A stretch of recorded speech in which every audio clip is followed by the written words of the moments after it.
Nuestra conversación de las últimas novedades y desafíos en la conservación ambiental y cultural del archipiélago y Chile, con invitados especiales. No te lo pierdas todos los lunes de 11 a 12 horas en Radio El Conquistador, Red Los Lagos. Este proyecto se encuentra acogido a la Ley de Donaciones Culturales.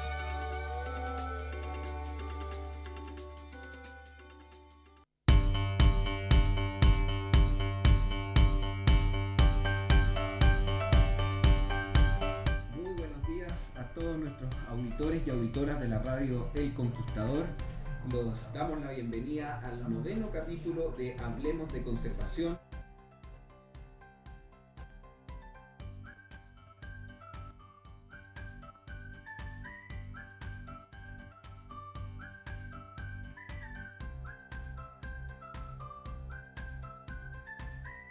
La Cuevas, encargada del programa de educación ambiental de la Fundación Parque Tantauco. Daniela, muy bienvenida. Buenos días a todos, espero que estén súper bien. Este lindo día lunes 26 de agosto, con esta mañana entre lluvia y sol, ¿cierto? Que nos está hoy día preparando para lo que va a ser esta bonita semana también que vamos a tener. Bonita semana, y a nosotros que nos mueve particularmente la conservación, ya vamos viendo cómo comienzan a aparecer las primeras manifestaciones de la primavera. Hoy día tenemos un día especialmente primaveral, Daniela, ¿no? Hoy día sí, totalmente. Y en ese contexto de primavera, de un solcito que nos acompaña, vamos a tener un capítulo muy interesante, muy entretenido, porque vamos a hablar de conservación desde la perspectiva del trabajo del rescate patrimonial que se realiza con las iglesias de Chiloé. Chiloé es sinónimo de una cultura en torno a las iglesias, una cultura en torno a la madera, y por eso hoy día vamos a ver qué está sucediendo, Daniela, respecto al trabajo de la Fundación de las Iglesias Patrimoniales. Así es, una institución realmente fundamental, ¿cierto? La Fundación de las Iglesias Patrimoniales de Chiloé, que además está a cargo de 16 templos reconocidos por la UNESCO y como Patrimonio Mundial entre los años 2000 y 2001, ¿cierto? Así es, ya casi 23, 24 años. Nuestro entrevistado que está aquí esperando que le demos el pase, nos mira, pero sin duda que Chiloé es reconocido nacional y mundialmente por sus iglesias, por el legado, por tener, por ejemplo, la iglesia de madera más antigua de Chile, en Achao y más. Pero el desafío y la invitación hoy día es a conversar respecto a los desafíos de la conservación del patrimonio arquitectónico desde una mirada de la conservación ambiental. Por ejemplo, cómo se puede hacer y cómo se puede mantener estos templos tan importantes para Chiloé por su aporte a la identidad, por su aporte al turismo, por su aporte a la esencia, si es que hoy por hoy los materiales, por ejemplo, lo más básico, las maderas que antiguamente se utilizaban, ciprés, alerces para las tejuelas, para las bases, etcétera, ya no están al alcance. Es un problema, es un debate, es algo que está ocurriendo, y por eso queremos interiorizarnos en torno a eso y mucho más de lo que está haciendo y ocurriendo en torno a la Fundación de las Iglesias Patrimoniales. Así es, pero también voy a hacer un paréntesis, ya que estamos hablando de algunas especies, ¿cierto?, que hoy en día están en real conservación. Tenemos que hablar también de estos espacios como el Parque Tantauco. Hablemos por casa, ¿cierto? Recordémosle a todos nuestros oyentes que el parque está abierto todo el año, que tenemos 2 sectores en este momento que pueden visitar. En el sector de Yaldad, que está en el área norte del parque, al que puedes llegar en vehículo desde el cruce, ¿cierto?, de la carretera, 1 horita aproximadamente en vehículo. Puedes llegar en cualquier tipo de vehículo y recorrer al menos unos 3 kilómetros de sendero en un bosque norpatagónico precioso. Al mismo tiempo también tienes el sector de Inío, en el que puedes llegar en avioneta desde Castro o en lancha que sale desde Quellón. Así que no se lo pueden perder. También ahí hay 2 lugares increíbles para visitar. Y ya que estamos hablando, ¿cierto?, de algunas áreas para proteger, ¿cierto?, vamos a hablar sobre las iglesias, que es lo que tú nos comentas. Aquí estamos con Vladimir Corrales, coordinador de vinculación comunitaria de la Fundación de las Iglesias, ¿cierto?, profesor de Historia, Geografía y Ciencias Sociales y además historiador. Es un gusto tenerte en este espacio, ¿cierto?, de conservación, y queremos partir porque nos cuentes un poquito más sobre ti, cuáles son tus motivaciones, ¿cierto?, para trabajar con patrimonio arquitectónico acá en Chiloé, Y bueno, te damos el pase para que te puedas presentar aquí para la audiencia. Hola, muy buenos días a ustedes, ¿no? Al equipo que está acá, a todos ya, la gente del Conquistador, y a las personas que nos escuchan, a los radioescuchas, ¿no? Un saludo muy cordial de este lugar que me toca desempeñar hoy en día, que es el rol de vinculación comunitaria en la Fundación de las Iglesias Patrimoniales de Chiloé. Constantemente surge la necesidad de explicar temporalmente, ¿no? Como cuál es la dedicación en particular que tiene esta fundación, pero también explicar cuál es su naturaleza. Muchas veces nos enfocamos directamente en decir me gusta la conservación o me gusta el patrimonio o mis intenciones, en este caso como profesional y como persona viviente. He aprendido mucho ese concepto acá porque algunas personas te preguntan, ¿eres chilote? Lo primero, ¿no es cierto? Sí. Entonces viene un vínculo filial y le preguntan de dónde eres tú, qué haces, ¿no? Y uno tiende a identificarse generalmente con lo que desarrolla la mayor parte del tiempo, con lo que hace, en el caso de los artesanos, ¿no? Que construyen una materia en específico, ¿no es cierto? La Fundación de las Iglesias tiene un origen que es de derecho canónico, pertenece al Obispado de Ancud, en virtud de que las iglesias como patrimonio construido, como la casa que conocemos, ¿no? La capilla, tienen una propiedad, ¿no? Entonces esa propiedad es del Obispado y el Obispado tiene una fundación para la misión particular de la protección de este patrimonio cultural, material e inmaterial asociado al templo, ¿ya? Es súper interesante entender eso a la base, porque nos da luces de cuál es la tarea que tiene esta fundación, ¿no?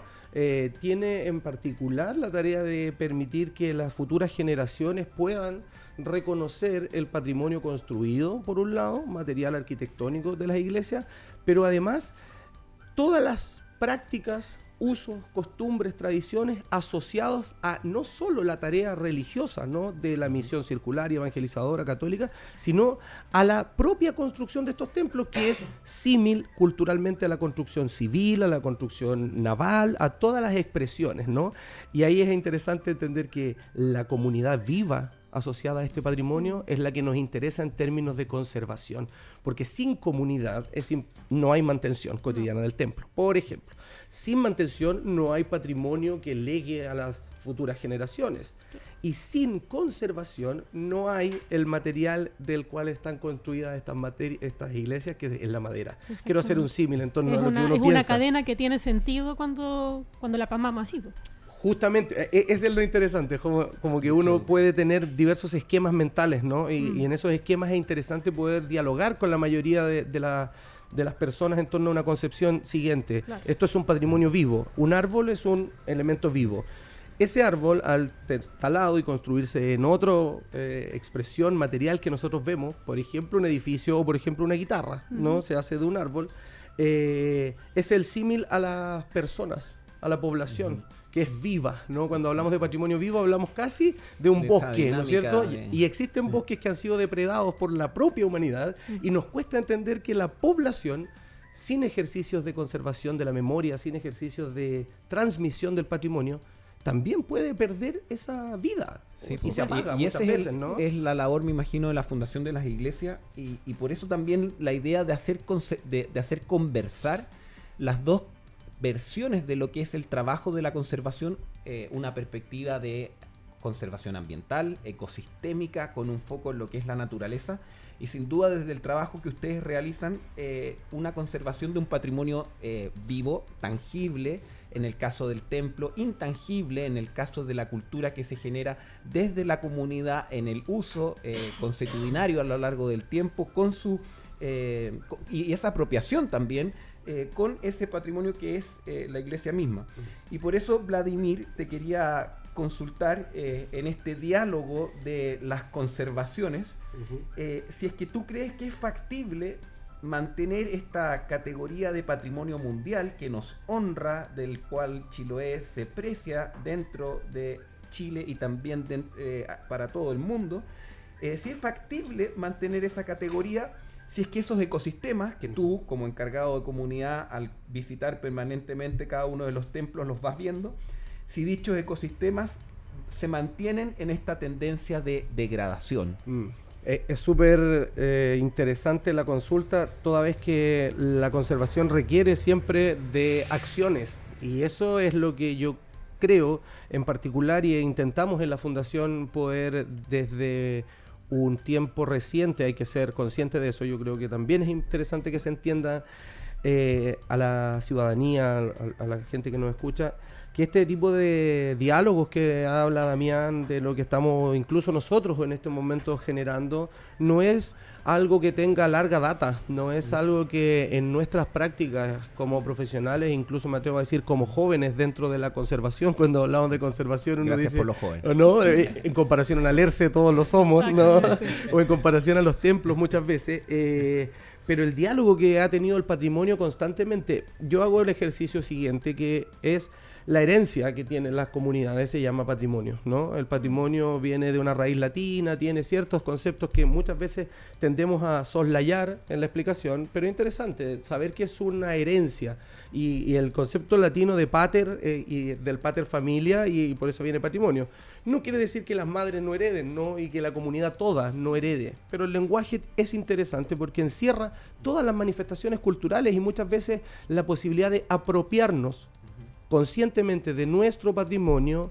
Es un ejercicio que está a la base de la experiencia, de la acción empírica, y yo sé que a ustedes en el caso del parque les pareciera a veces mucho más simple sorprender a los pequeños visitantes, a nuestros niños, a nuestras infancias, ¿no? Porque se sorprenden con la naturaleza, con el concebir las expresiones naturales en su espacio común, no en su naturalidad. Exactamente. ¿No? ¿Verdad? Como ver un pudú en este espacio no es y no va a ser jamás la misma experiencia que pueda tener alguien viéndolo en otro espacio, ¿no? Y me refiero a que existen zoológicos, me refiero a que existen, ¿no es cierto?, ese tipo de trato. Un encuentro en el hábitat natural. En el hábitat natural, ¿no es cierto? Y estas comunidades de las que nosotros conversamos y hablamos en el caso de la iglesia, tienen desafíos que son del orden material, que son del orden de las cosas más cotidianas de nuestra vida, que es también un legado, que es la forma en la que se han desarrollado, y no lo digo como antes en el caso de la historia reciente, sino en el caso de la historia larga, que se pudiera denominar, ¿no? Del uso de los espacios que reconocemos en el territorio, ¿no? Como la ancestralidad que hay asociada al pueblo chono, al pueblo huilliche. En la declaratoria del Sitio Patrimonio Mundial estaba contenida bajo el criterio 2, que es una exitosa fusión de los términos de pueblos originarios y la misión evangelizadora, en este caso europea, ¿no? Pero resulta difícil sin una mediación, sin una lectura acompañada, sin procesos acompañados, que en el frontis de la iglesia uno reconozca esa fusión. Exacto. Nos parece que ha estado siempre asociado solo a lo católico, religioso, ¿no? Como a la cruz, a la iglesia. Pero en la declaratoria está contenida la historia de los pueblos originarios, está contenida la tradición y la tecnología. Eso es un concepto que quizás me gustaría abordemos, por ejemplo, en esta conversación. La tecnología del pueblo chono al construir una dalca.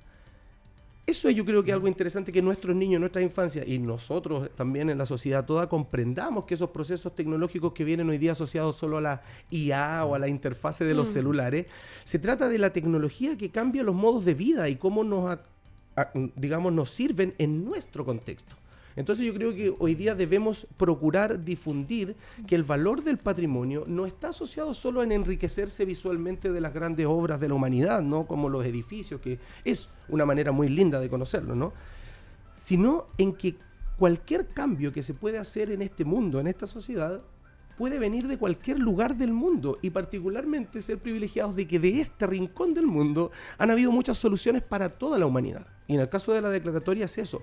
Quizás la interesante sea mostrar cómo los pueblos originarios y su cosmovisión permiten que crezca la cosmovisión local, y no al revés como en otros casos, que ha sido la aniquilación de un pueblo por sobre otro, ¿no? Una experiencia de sincretismo que viene y se encuentra ahí, pero también uno llega con su prejuicio a la hora de visitar el templo. Como todos, en todos los... Mira, un poco en base a lo que tú estás contándonos ahora, hablando de estas técnicas, ¿cierto? y que tiene mucho que ver con nuestros pueblos ancestrales. Y es verdad, no se cuenta mucho, no se explora un poco no más está tan allá. visual. No es visual ni siquiera para nosotros, que estamos un poco más insertos en el tema o que queremos investigar un poco más. Y yo creo que un gran debe que tenemos como habitantes del territorio, hayas nacido aquí o no, ¿cierto? Cualquier habitante del territorio debe informarse al menos un poquito. Y estas cosas son además algo que llama la atención, ¿cierto? O sea, bonita la iglesia, qué linda la foto, ¿cierto? Claro. Están en todos lados. Lo mismo que pasa con los palafitos, lo mismo que pasa, ¿por qué está la lancha? ¿Cómo son estos puertos de resguardo? Todo esto va ligado a lo que es nuestros primeros habitantes acá en Chile. Entonces pasa algo que como que la historia se fue adaptando en esta mezcla, ¿cierto? Chono, huilliche, después está la mezcla con español. Estamos nosotros acá como chilotes y hay una mezcla, todo para atrás. Sin ir más lejos, nos cuesta siempre relacionarlo, pero qué tan conectado está el espacio de Inío en el que ustedes habitan, lo digo no como parque, y la historia de las iglesias, y la historia de la evangelización, y la historia de los últimos recientes habitantes, ¿no? Como que a uno le interesa siempre esa mirada que es más a largo plazo, pero también la mirada que es contemporánea.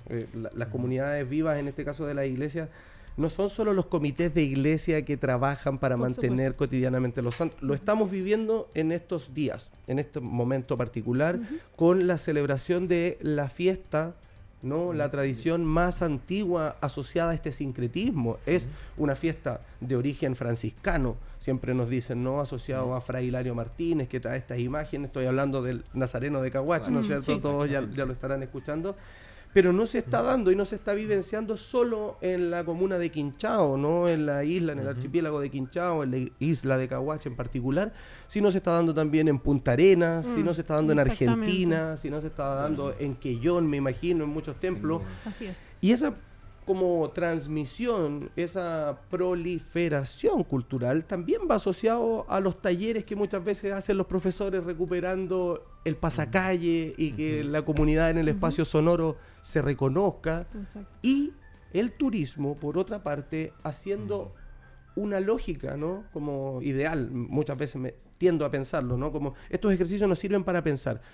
¿Es parte como del turismo integrado el concepto de los ritos religiosos? Porque cuando uno hace turismo en esos espacios, generalmente te ves inmerso en la masa y tú dices, soy un feligrés, soy un turista, soy un devoto creyente del Nazareno quizás, y voy a tener que volver el próximo año, y particularmente un espectador que interviene totalmente, y esa experiencia inmersiva a veces cuesta explicarla en relación a, por ejemplo, hacer un baño de bosque en el parque, ¿no es cierto? Es como conectarse con esos espacios, es interesante, con la mediación apropiada. Exacto. Oye, mientras, discúlpame, pero aquí tengo una pregunta súper importante, un poco que le vamos desarrollando a lo que nos acabas de contar.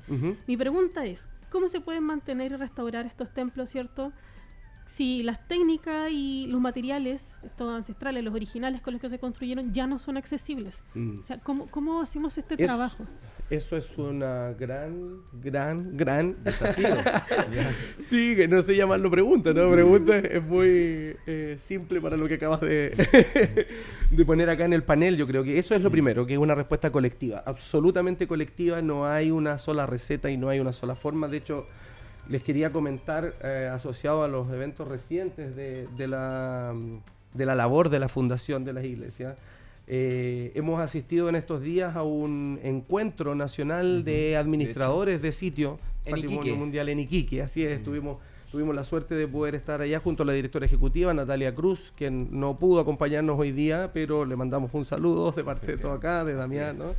¿Y por qué hago mención a esto? Porque los desafíos que enfrentamos de manera local son también desafíos que existen a nivel global del patrimonio y a nivel global de la conservación, es ¿no? Poder también mirar justamente, entonces, en la manera de pensarnos en conjunto, siempre ha demostrado a la humanidad que es un camino por el cual es necesario transitar. No digo que sea el único, ¿no? Y todos sabemos que hay experiencias en donde a veces puede existir el eureka, ¿no? Y todos decimos, se le ocurrió a él y que bueno, copiémoslo, ¿no?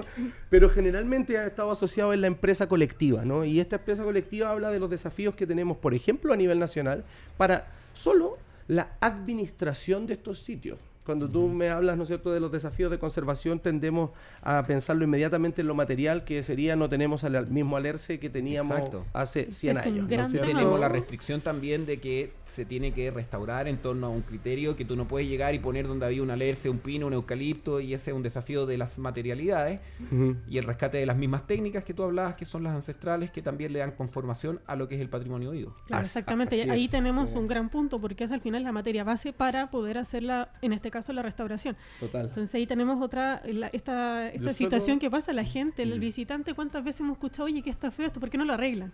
¿Quién lo arregla? ¿Quién se hace cargo? Sí, Entonces ahí sí, tiene esa otra cadena, en este caso, en estas 16 iglesias, ¿cierto? Y sobre todo pensando en el modelo de conservación de las iglesias como una forma de mantener vivo el patrimonio que nos pertenece a todos, ¿no? Que nos es legado. Hay cierta institucionalidad que actúa para la gestión y ahí es donde nosotros queremos y creemos que está la gran falencia de nuestra administración en conjunto con la comunidad, con el espacio todo, con la civilidad, que vendría a ser la relación de los espacios no solo gubernamentales, ¿no?, sino la estructura del Estado en esta administración. Y es por eso que vuelvo al punto del encuentro, en donde al alero del Centro Nacional de Sitios de Conservación del Patrimonio Natural, o sea, del Patrimonio Mundial de Chile, que es parte de la subsecretaría del Ministerio de la Cultura, las Artes y del Patrimonio, logramos reunirnos y darnos cuenta de que, como les decía, estos desafíos de conservación son generales, no solo en el caso de la materialidad del bosque, ¿no es cierto?, que no lo tenemos acá, sino también en la capacidad que hemos tenido de no solo conservar y reproducir las técnicas, sino que a través de ciertos ejercicios durante el año 2005, durante el año 2010 y hoy día recientemente en las obras de restauración,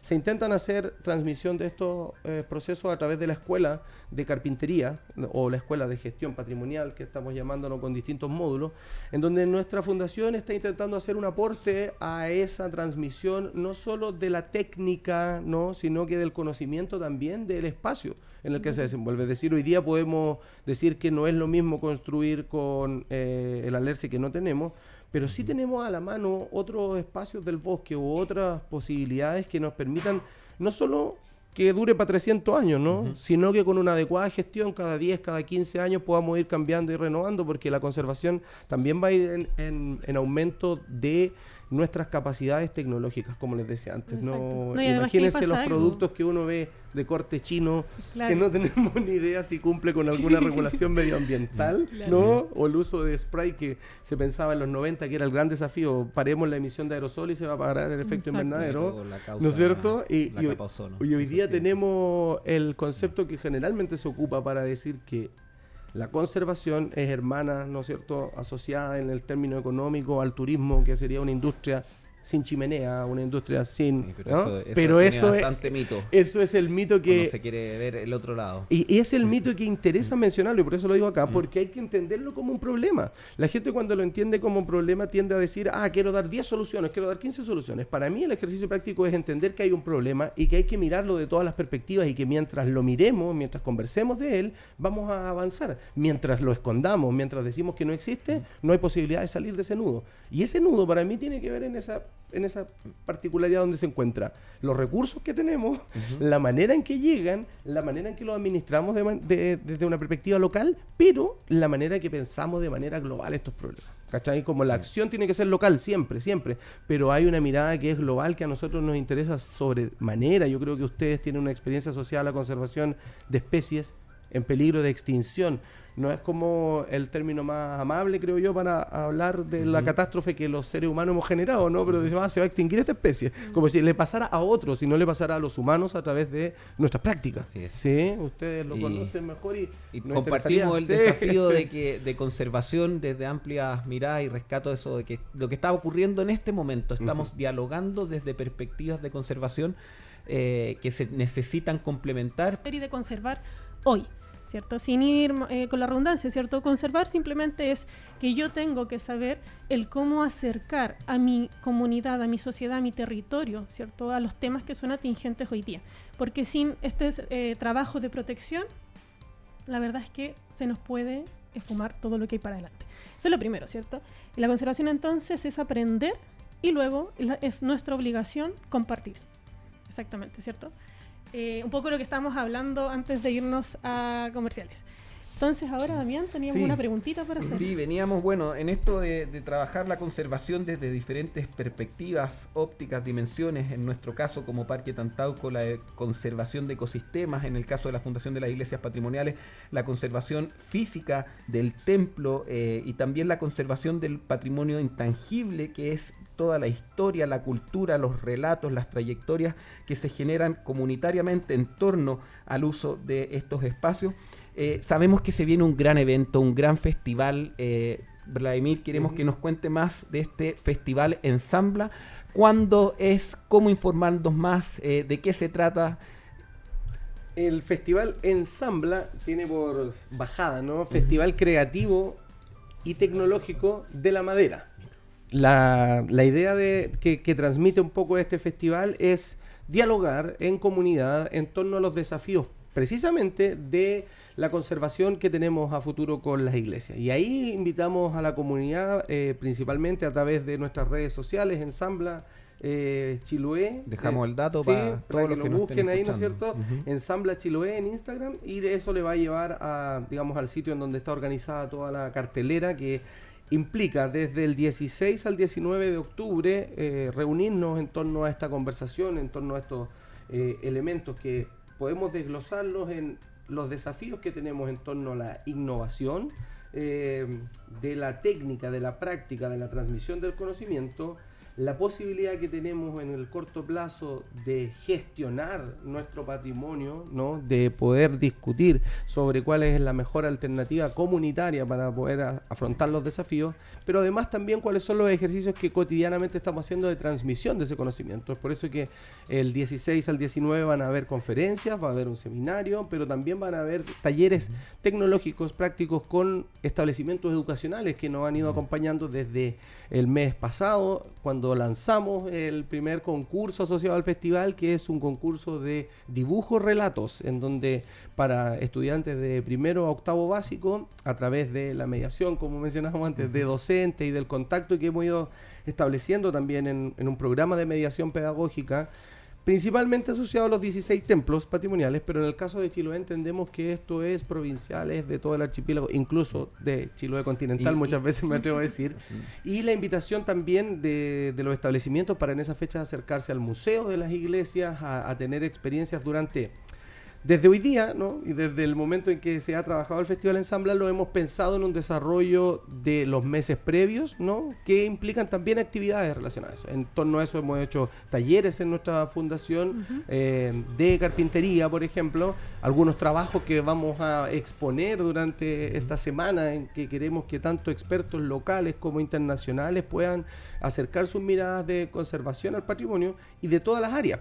Porque esto yo creo que es un espacio que falta y que en Chiloé podemos hacer del ejercicio comunitario del diálogo una experiencia también para exportar, ¿no? Como los griegos lo inventaron hace un par de años atrás, y se trata de bueno, la misma construcción, ¿no?, de las iglesias partió así, siendo un trabajo comunitario y a través del diálogo. Por ejemplo, que esas experiencias se puedan plasmar en un taller en donde en media hora a ti te queda un poco más claro el origen de este sitio, va a de tu mirada puedas aportar también. Muchas veces uno ve al tipo que está empujando el auto y dice, oye, ¿por qué no le arregló tal cosa? Claro. Porque no sabe cuál es el problema que tiene el tipo con el auto. Entonces invitamos también a que sepan cuáles son nuestros problemas, para que de esa manera la gente que tiene, ¿no?, la intención de aportar en torno a esto pueda, ¿no es cierto?, hacer llegar de una manera más práctica, ¿no?, esas sugerencias. Por eso hemos también invitado de manera oficial, ¿no?, al parque a que sean parte de las actividades que vamos a ir proponiendo, ¿no?, y también invitarlos al público en general, a Chiloé, a hacerse parte de esto,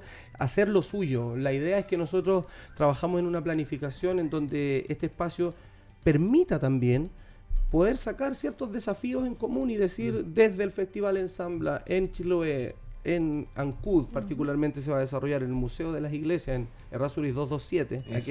Hacemos va a tener como epicentro Ancud. Epicentro Ancud, pero también le digo, van a haber otras actividades que nos van a unir como archipiélago. Vamos a tener trabajo relacionado al ámbito pedagógico con la Bibliolancha, que es un proyecto educativo, ¿no es cierto?, que también imagino que han invitado a cabo, si no lo van a invitar en cualquier momento, conocen, ¿no es cierto?, su experiencia, como les decía, con los establecimientos educacionales desde ya. Y la idea sería terminar, o no terminar, sino darle continuidad a estos espacios en el tiempo y proponernos una junta, no sé, bianual, cada 2 años, en la que tracemos una hoja de ruta en torno a los desafíos de la conservación material, ¿no? Tanto de nuestras iglesias como patrimonio construido, y nuestras comunidades también como el intangible que nos hace que estemos todos de pie, ¿no? Y en ese espacio de diálogo también hay una convocatoria, o más bien se da la oportunidad de generar innovación en lo que es el tema de conservación. Así es. La idea es que cada una de las experiencias que ya han sido planteadas, hubo un periodo también de selección, está todavía la cartelera un poquito abierta porque hubo unos, ¿cómo se puede decir? Una estructura organizativa para poder recibir trabajos en torno a experiencias prácticas de conservación, es decir, arquitectos y arquitectas conservadores, etcétera, en torno al patrimonio material construido y la materialidad madera, ¿no? De otras partes del mundo, de otras partes del país. Otro que tiene que ver con la innovación de cómo se incorporan las nuevas tecnologías al ejercicio mismo de trabajo con madera, ¿no? En ese caso también hay un vínculo relacional para este festival con la Universidad Técnica Federico Santa María, con quienes vamos a trabajar una experiencia de un brazo robótico, ¿no? Va a poder estar al servicio de la carpintería tradicional. Va a ser muy, muy interesante. Sobre todo también con las herramientas asociadas a las TIC, ¿no? Como en el caso de la comunidad educativa, el video mapping que nosotros hemos realizado con un fondo de conservación de museos, de mejoramiento integral de museos, perdón. Es parte de la experiencia también de innovación tecnológica puesta al servicio de la educación. Entonces, explorar esa innovación en términos más prácticos nos ayuda para conocer experiencias positivas y aumentar, ¿no?, la replicabilidad de esos procesos. Y que la solución de estos problemas son en conjunto. O sea, totalmente. No, y que los problemas también, los problemas son parecidos. Es que esta innovación también hace que tú aprendas, que la experiencia completa del aprendizaje sea mucho más enriquecedora, ¿cierto? Sí. Mira, y sobre eso mismo, sobre innovación, ¿qué es lo que está pasando con el Museo de las Iglesias Patrimoniales? Que tiene hartas novedades, tiene una propuesta audiovisual, ¿cierto? Bien entretenido. Toda tu experiencia completa cuando tú vas, bastante particular. Nosotros estamos trabajando hoy día en una experiencia que contenga desde la planificación previa a la visita, que es algo que, como les decía adelante, para ustedes como parque está como a la base, ¿no? Como que sabemos que tenemos que llevar cierta ropa, ciertas preocupaciones, ¿no? Pero cuando uno visita los museos generalmente se predispone solo para sorprenderse nomás, o espera eso, o todo lo contrario, ¿no? Yo lo digo siempre desde el cariño, el amor por la historia, el patrimonio, pero hay gente que dice, estas cosas son aburridas, que voy a aburrir como una ostra porque voy a ver un museo. En el caso particular del Museo de las Iglesias hemos entendido que la propuesta de arte que existía con esta muestra de madera, ¿no?, generalmente era muy dura para la gente que no está asociada a las técnicas o al patrimonio, entonces era como solo para arquitectos generalmente y para gente que tiene cierta como aprensión por el arte. Exacto. Pero hoy día estamos trabajando en una propuesta de mediación pedagógica que involucra una sala audiovisual que le hemos llamado como de experiencia inmersiva, en donde en un video mapping, que es una proyección sobre una maqueta del archipiélago, hacemos el recorrido desde el origen geológico, ¿no?, del lugar en donde estamos hasta la administración actual del sitio Patrimonio Mundial y la ruta de la iglesia. También eso está asociado a un programa pedagógico que trabajamos previamente con los docentes y que invitamos también a quienes nos escuchan puedan comunicarse, puedan escribirnos a la Fundación de las Iglesias. En particular mi correo es comunidades.fip@gmail.com, y también tenemos una página de Instagram, recientemente un Facebook. Muy bien. Que no lo teníamos. Coméntalo para que te puedan contactar. De Iglesias de Chiloé, y van a hacer el link con todas las redes sociales, y una página que todavía estamos ahí a punto de ya publicar, pero que sepan comprender, ¿no?, como por la cantidad de elementos que muchas veces de manera oficial tenemos que comunicar, ¿no? Como digo, cualquier información relacionada a las iglesias, a muchos les gustaría poder contar, y creo que es algo que vamos a hacer con la declaratoria de las iglesias como patrimonio de la humanidad, ¿no? Como que a mí me gustaría que mucha gente lo tuviera y tuviera la libertad en su casa de decir, oye, voy a imprimir esto porque es un documento histórico que hace referencia a una nominación nuestra. Claro. O, sin ir más lejos, las declaratorias de los monumentos históricos nacionales, que son 16 iglesias, pero hay más en caso de Chiloé, y que son documentos que la gente puede manipular y puede... Hasta antes, como te digo, hasta antes esto era como cerrado, ¿no? Como el patrimonio tenía que ser como de pocos, y en verdad creo yo que hay que reconocer que nos habíamos equivocado un poquito en la línea no solo de que el patrimonio es algo que se hereda, como les decía adelante, y como creo fielmente que es, pero sino que eres absolutamente responsable de lo que haces con esa herencia. Y no todas las herencias son así, ¿no? Como la mayoría de veces tienen letra chica. Yo creo que la letra chica de esto es conservarlo. Sí, y el museo es un espacio de mediación físico para, por ejemplo, y aquí viene mi pregunta, cómo los alumnos, profesores, la comunidad educativa que nos puede estar escuchando, puede visitarlo, porque la experiencia que yo tuve es visitar un espacio con una calidad museográfica, con una puesta en escena de primer nivel, con una belleza y más, además con todo este desarrollo tecnológico del videomapping, que para los que no lo conocen es la posibilidad de proyectar sobre una maqueta información en forma interactiva, que es algo muy valioso para que los pequeños, los infantes, puedan de alguna otra manera tener una experiencia más sensitiva, incluso visual, con lo que está pasando y con lo que contenido. Justamente, y la idea de abarcar esos espacios nos ha dado la como alegre conclusión de que pensado para los niños generalmente está pensado para todos. Si tú lo piensas para los niños, que sea entendible para un niño, de hecho se ocupa a veces como una frase, ¿no? Como, oye, si hasta un niño lo puede entender, a veces hay que darse el ejercicio de repetirlo y decir, si un niño comprende eso, ¿cómo nosotros no lo podemos comprender? O sea, hay un niño y una niña en todos nosotros. Esa capacidad de si asombro, el niño lo puede ¿cierto? entender, un adulto también se puede asombrar. Asombrar totalmente. De hecho, lo que trabajamos con la tercera edad o con los adultos mayores ha sido súper interesante respecto al material didáctico que nosotros elaboramos, como Colorea tu Patrimonio o como elementos que están asociados a la difusión de este patrimonio cultural. Nos ha dado las luces un poco de que la mediación es parte fundamental de la experiencia que vamos a tener y cada uno de nosotros habita, ¿no? Un lugar que con mediación es deslumbrante. O sea, naturalmente Chiloé ya es fascinante desde el punto de vista geográfico, nos presenta una historia muy rica, ¿no? En la conformación del territorio, pero con una mediación apropiada, ¿no? Como con un relato, ¿no es cierto?, de experiencia y que muchas veces están a la vuelta de la esquina o están en, no sé, en un espacio de conversación como este, que mucha gente va a decir, oye, pero yo conozco hartas cosas que en Chiloé nadie ha rescatado. Y siempre puede pasar. No se restrinjan a que todo está escrito, que todo está dicho. Muchas veces, le comentaba delante a Damián la idea de hacer estos programas y después queden ahí grabados y uno los escuche nuevamente. Le dan la posibilidad de decir, oye, quizás en ese momento no lo sabía, pero estoy aprendiendo algo o estoy como enseñando algo, porque cada uno de nosotros tiene algo que contar y eso es un poco la invitación del patrimonio. Alguien en el pasado ya hizo ciertas cosas que a nosotros nos interesa mucho relevar y decir que son interesantes, pero como les decía antes, sin la oportunidad de saber que hoy día en el presente tenemos tareas, tenemos desafíos, es un ejercicio muy, muy, muy difícil. En soledad la conservación no tiene sentido.